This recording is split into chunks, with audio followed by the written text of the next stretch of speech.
如来即阿耨多罗三藐三菩提，此菩提是无有法。佛即阿耨多罗三藐三菩提，此菩提是如来所即阿耨多罗三藐三菩提。无是中无是无异，是故如来说一切法皆是佛法。此菩提虽然一切法者，即非一切法，是故名一切法。此菩提譬如人心中大，此菩提言世尊。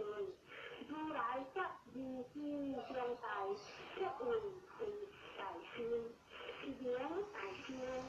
此菩提菩萨若如是，若不是言，莫当着度无量众生，这名菩萨。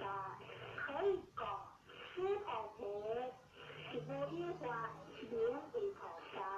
是故佛说一切法无我无人无众生无形象。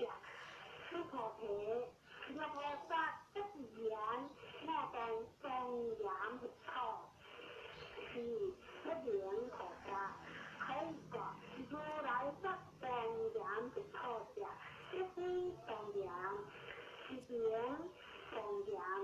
此菩提若菩萨空得无我法者，如来说名心是菩萨。